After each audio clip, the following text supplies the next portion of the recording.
بسم الله الرحمن الرحیم. الحمد لله و الصلاة و السلام علی رسول الله و علی آله و صحبه و من والاه. اما بعد، السلام علیکم و رحمت الله و برکاته. بینندگان عزیز و گرامی، در خدمت شما هستم از یکی دیگر از قسمت‌های برنامه راهنمود سنت. و چنانچه می‌دانید در قسمت‌های گذشته ما پیرامون شگون بد و یا بدفالی صحبت‌هایی کردیم و حرفهایی را به خدمت شما عزیزان و گرامیان از کلام الله مجید و از احادیث نبوی صلی الله علیه و سلم عرض نمودیم و به خدمتتان بیان کردیم. در این قسمت میخواهم به موضوع مهم و اساسی بپردازم و آن این که امتهای گذشته به انبیا علیهم السلام و به افراد صالح و نیک و دعوتگرشان این بدفالی را میزدند یا به اونها شگون بد میزدند و داشتند.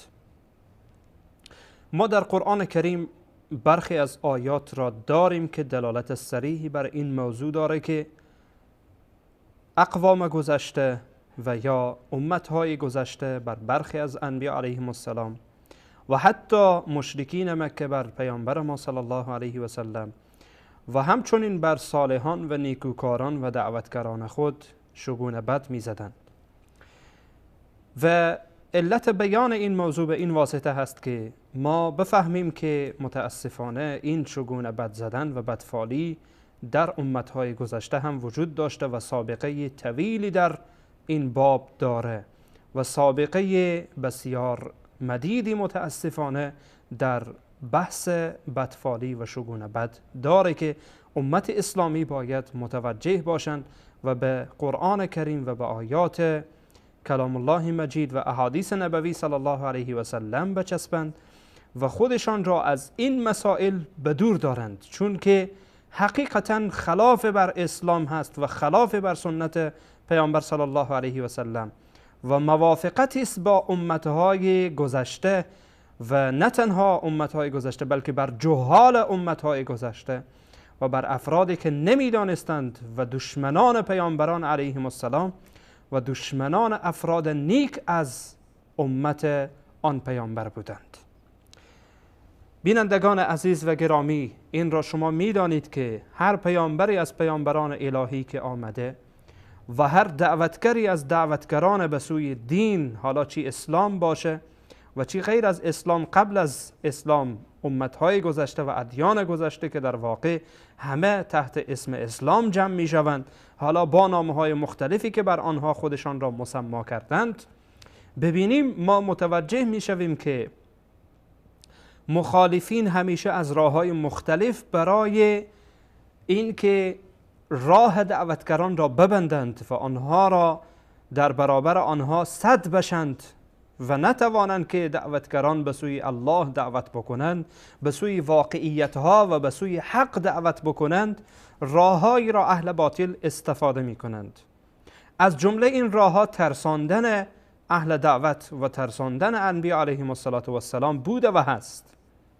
ما می بینیم در قرآن کریم که وقتی در سوره مبارکه انعام الله سبحانه و تعالی پیرامون ابراهیم علیه السلام صحبت میکنه، ابراهیم علیه السلام وقتی که ابراهیم بت شکن، وقتی که بتها را منکر میشه و میگه که این بتها را عبادت نکنید که در اینها، در عبادت اینها و در پرستش اینها گمراهی آشکار وجود داره، ابراهیم علیه السلام را میترساندند.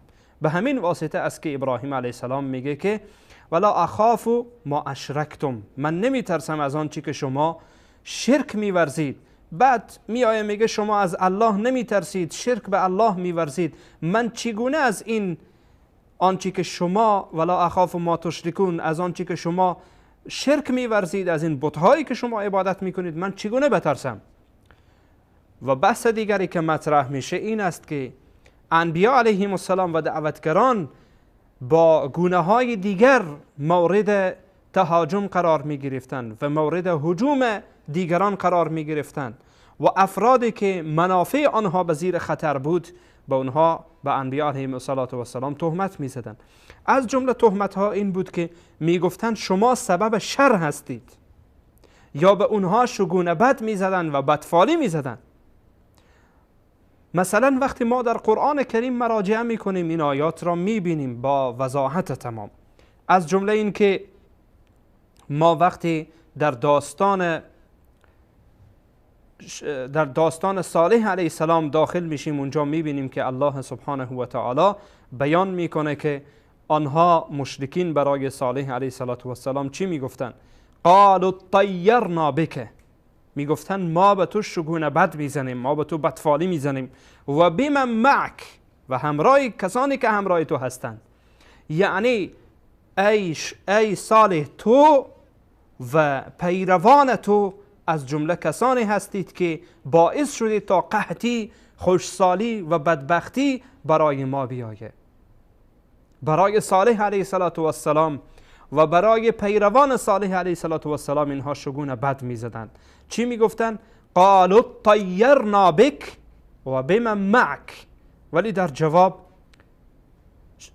صالح علیه السلام در جواب اینها چی میگفت؟ میگفت قال طائرکم عند الله بل انتم قوم تفتنون، بلکه شما شگون بد برای من نزنید، آنچه که به سر شما آمده و بدشانسی و بدبختی که به سراغ شما آمده به خاطر اعمال شماست که از جانب الله متعال هست، به خاطر من نیست. شما عمل کردتان باعث بر این شده که به این بدبختی دوچار بشید، به این خوشسالی و به این بدبختی هایی که شما هستید دوچار بشید.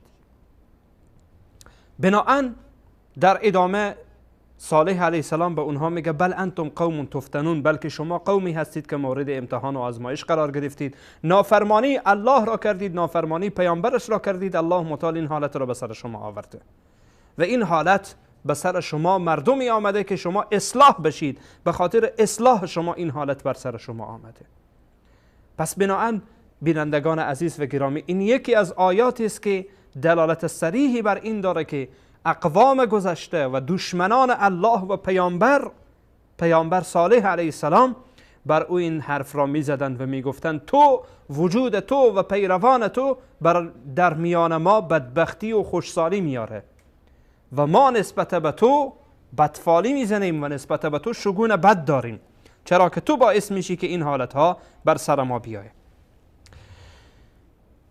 در مورد موسی علیه السلام هم ما در قرآن کریم داریم که الله سبحانه و تعالی نقل میکنه که امت موسی علیه السلام یا همان کسانی که فرعون و فرعونیان و کسانی که پیروان فرعون بودند به موسی علیه السلام این حرف را میزدند.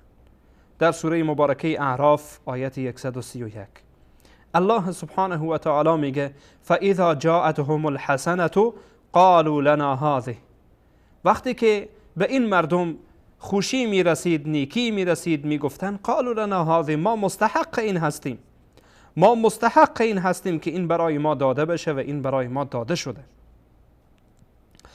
و این تصبهم سیئه، وقتی به این مردم بدبختی میرسید،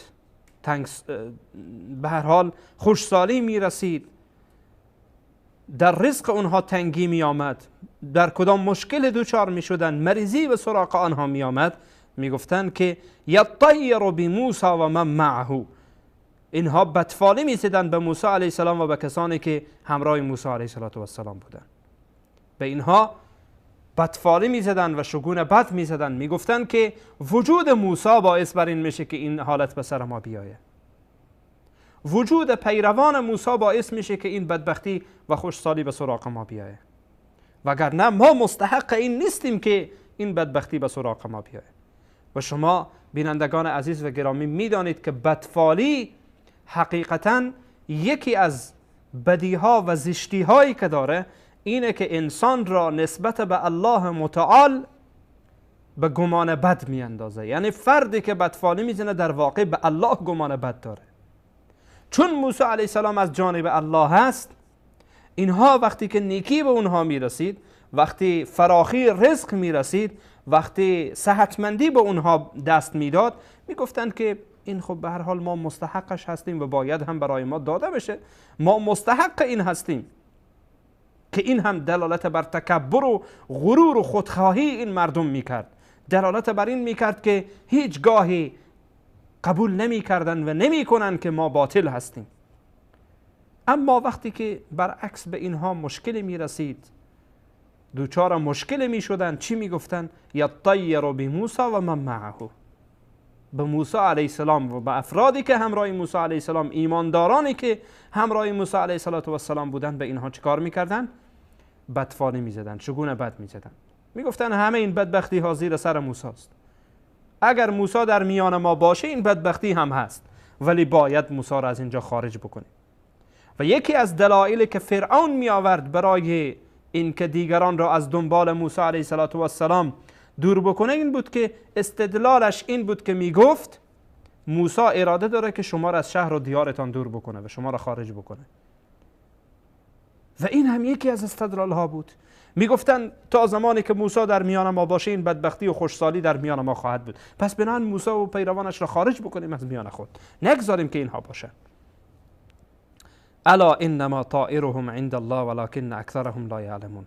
ولی نه، این گونه نیست، بلکه عملکرد اینها باعث بر این میشه که این بدبختی و این شقاوت از جانب الله و از سوی پروردگار متعال به این مردم نازل بشه. ولی اینها ولکن اکثرهم لا یعلمون، اکثر اینها نمیفهمن این موضوع را. به جای این که به عمل خود بازگردند، به جای این که به عملکرد خود بازگردند، به اعمال و افعال خودشان بازگردند، موسی علیه السلام را متهم میکنند. میگن موسی است که باعث همه این بدبختی های ما نعوذ بالله شده.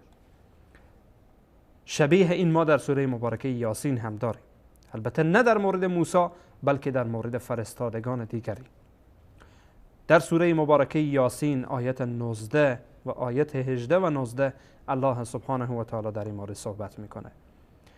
خب داستان بر اینه که الله سبحانه و تعالی داستان را نقل میکنه که رسولانی و فرستاده شدگانی به سوی اقوام رفتند. اگرچه برخی از مفسرین اقوال گفتند که اینها رسولان عیسی علیه السلام بودند به سوی شهرهای مختلف، ولی در قرآن کریم واضح نشده، نیامده که اینها کدام قوم بودند. فقط آنچه که در قرآن کریم آمده این است که الله سبحانه و تعالی به صورت اجمال در مورد اینها حرف میزنه، تفصیلاتش را نمیگه و جزئیاتش را نمیگه. ما هم با همان چیزی که الله گفته ایمان و باور داریم. حالا المهم این که این افراد میآیند و مردم را دعوت میکنن، مردم را دعوت به سوی خیر میکنن، به سوی الله میکنن. این مردم در جواب اینها چی میگویند و در برابر اینها چی عمل کرده انجام میدن و برخورد ناجوان مردانه اینها چیست؟ برخورد اینها اینه که قالوا گفتن انا تطیرنا بکم، ما به شما بدفالی میزنیم، ما نسبت به شما بدبین هستیم، شومی شماست و وجود شماست که این بدبختی را در میان ما آورده. و این شگون بد میزدن نسبت به این رسولان و نسبت به این افراد صالح و میگفتن که وجود شما باعث بدبختی در شهر و دیار ما شده. لئن لم تنتهوا، اینجا تهدید میکنن، لئن لم تنتهوا لنرجمنکم ولیمسنکم منا عذاب علیم. میگفتن اگر دست بر ندارید از این کارها ما شما را رجم میکنیم، شما را سنگسار میکنیم و شما را به عذاب دردناکی گرفتار میکنیم، شما را میزنیم، میکوبیم، هر کاری که از دستشان بیاید. حالا عذاب دردناک میتونه معانی مختلفی داشته باشه. حالا نکته بحث ما اینجاست که بینندگان عزیز و گرامی، این مردمی که اهل باطل بودند، این مردم جاهلی که در برابر فرستادگان استاد شدند، چی گفتن؟ استدلال آنها این بود، چون استدلال درماندگان است، گفتن که انا تطیرنا بکم، ما به شما شگون بد میزنیم. ولی در جواب این رسولان به اونها چی گفتن؟ قالوا طائركم معكم ان ذکرتم بل انتم قوم مسرفون. این بدفالی همراه خود شماست، این عمل کرده شماست که این کارها را به شما به وجود آورده. چرا به ما فال بد میزنید؟ وجود ما باعث بر این نشده که در میان شما این بدبختی ها و خوشسالی و به هر حال تنگی در رزق شما به وجود بیاید، بلکه این عمل کرده شماست. جواب همه انبیا علیهم السلام، جواب افراد صالح در برابر افراد جاهل و افراد طالح این بوده، همیشه این بوده که عمل کرده شماست که شما را به این مصیبت گرفتار کرده. وجود ما نیست، ما نمیتوانیم که خیری برسانیم یا شری برسانیم، بلکه عمل کرده شماست که از جانب الله متعال این مصیبت به شما میرسه. در مورد پیامبر ما صلی الله علیه و سلم هم شبیه همین حرف بود.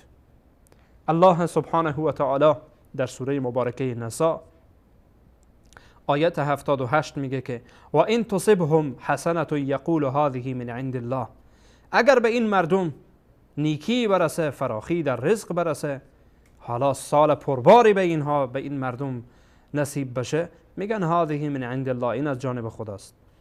و این تصبهم سیئه، اگر به این مردم تنگی رسید، به این مردم خوشسالی رسید، به این مردم بدبختی رسید، مصیبتی رسید، چی میگن؟ یقول هذه من عندک، میگن ای محمد این از جانب توست. نعوذ بالله، این وجود توست که باعث شده که ما به این بدبختی برسیم. این استدلال کیست؟